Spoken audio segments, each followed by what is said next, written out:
Yo, what's going on, guys? It's Anime One back here with a new video of JJK chapter 263 spoilers. And my fucking goodness, this chapter is a crazy one. But before we do start, this chapter is only 13 pages long, so obviously that simply means that only half of what the chapter all mostly used to be, right? Which is fine. Gege just recovered from an illness, so we should just give him some time to recover back. But he came out with a bang with this chapter, so let's get straight into it. But before we do begin the video, you guys, I am trying to create a Naruto what if manga, and if you guys like seeing that kind of manga of Naruto doing some kind of insane shit and whatnot, you can help me out to create that manga by going out to my Patreon or becoming a member of the channel. Either one really helps. I'll be able to get the manga out as quick as possible if I can get some of your guys' support. But you know, let's just begin the video of JJK spoilers instead of just trying to promote my fucking Patreon and channel membership. So the chapter starts with it stating that Yuta can't use his curse technique other than Gojo's Limitless right now. He notices that since the time Sukuna lost his left arm, he hasn't used his world-cutting slash.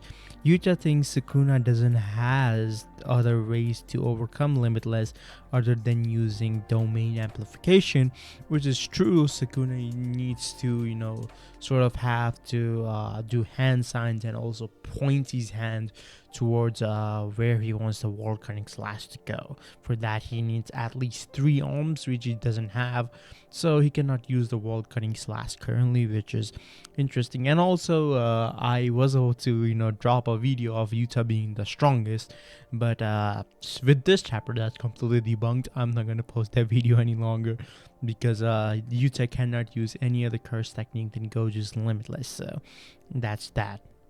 So the next spoiler is Yuta lifts and throws Sukuna and kicks him away.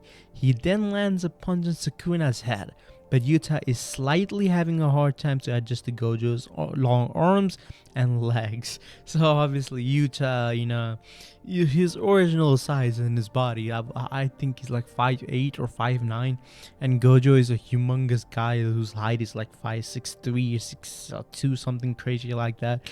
So obviously Yuta will have a hard time adjusting to just the Gojo's arms and leg size and whatnot, right?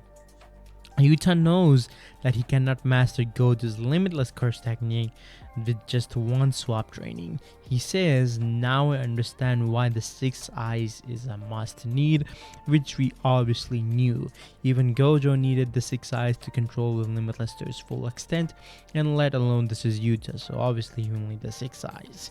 Yuta remembers Gojo saying, "It's okay, I am the strongest," and thinks how much did it take to say that confidently. But Sukuna notices that Yuta is slightly struggling with Gojo's curse technique, asks if Yuta really has the time for these, and punches him away. Now, the answer to Geto's question that he asked Gojo: are you the strongest because you're Gojo Satoru, or because you're Gojo Satoru you're the strongest? We finally got the answer. Because he's Gojo, he is the strongest. Not because he's the strongest, he's Gojo, right? He's Gojo, that's why he was the strongest.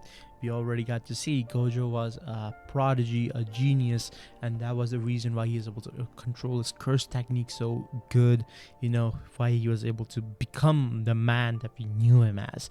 Gojo was him. That's all that I'm trying to say, okay? Kenyaku has informed Sukuna about Yuta's copy curse technique. He thinks the requirement to copy is most likely Rika consuming a body part of a body. But Sukuna wonders if Yuta can use curse technique that he copied before he realizes that Yuta can only use the Limitless for now. Obviously, we knew that from the previous bullet points. This is just Sukuna thinking about it. Sukuna wonders how long would Yuta's copy curse technique last. If Kenjaku curse technique ends, will Yuta still have Gojo's body? What if Yuta hasn't even thought of what would happen after this fight? Sukuna slowly realizes what Yuta's plan might be as he remembers Gojo's hollow purple. A small flashback. After finishing the swap training, Gojo takes a dig at Yuta, saying that his curse technique is too inconsistent. But he gets immediately rebunked by Maki as he says Gojo is just too strict on Yuta, and the others join her to defend, the tired Yuta. And poor Gojo in this flashback, he's like, oh, fucking hell, bro. Why do I have to do this? I'm just trying to train the guy and you all are defending him. Okay, but the next bullet point. Yuta begins chants for hollow purple, but Sukuna immediately grabs hold of arms and undoes the signs and punches him away. Sukuna thinks to himself that he won't let Yuta use that hollow purple, because obviously we already saw even when Sukuna was in a much better condition in Megumi's body, he was like, if I get hit by a hollow purple, I'm fucking done. And the hollow purple that Gojo hit Sukuna with was not even directly directed towards him. If the hollow purple was directed towards Sukuna, the damage would have been much devastating and Sukuna might have actually lost the battle. So in this case, if Yuta is able to land a clean hollow purple by directing it, not an unlimited one, then he might be able to end this fight. That's what I think. Right?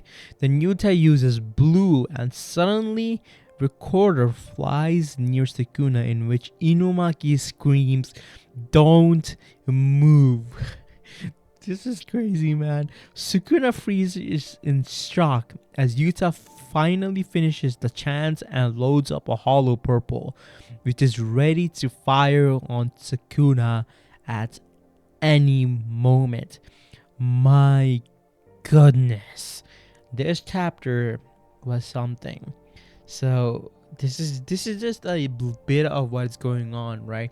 When the official translations and the entirety of the chapter comes out, then obviously it will be much more clear as to what's happening. But from what it's looking like, Sukuna is cooked, because if that hollow purple actually lands on him, there's no way that he's surviving that hollow purple.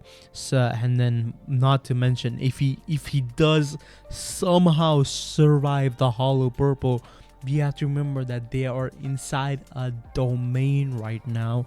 They're currently having a domain tug of war, and if Yuta actually lands the hollow purple and somehow Sukuna survives it, he's gonna be hit by Gojo's unlimited void, and it's gonna end the battle right then and there.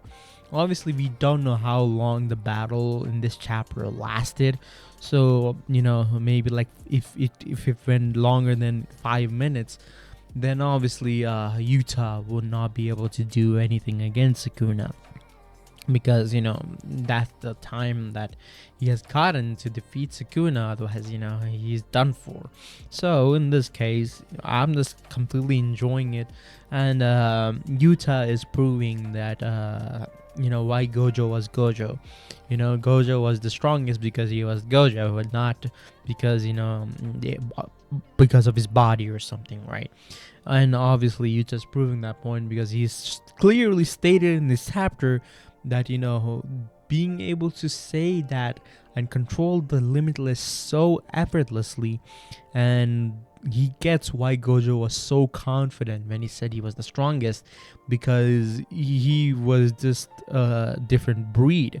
Yuta himself admitted that he cannot control the limitless to the fullest extent right now. So yeah, that's pretty much it, man.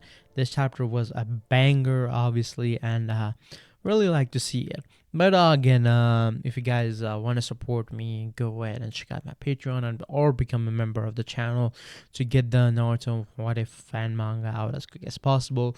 And also, I was just thinking, another ending to Gojo versus Sukuna battle that happened. I wanted it to be more satisfying for the fans in some sort of way. So if you guys can help me out on that as well, JJK fans, if you want to get a different kind of ending for our boy Gojo, I'm not gonna spoil what kind of ending, but it's gonna be much more satisfying than what we got in the manga if I'm ever able to get to that point of actually being able to bring that manga, that I guess fight out in form of a manga. But I hope you guys can support me on that as well. Again, Patreon and becoming a member to the channel, all the links are in the description below. You can go ahead and check it out. But until then, I'll see you guys in the next video. Peace.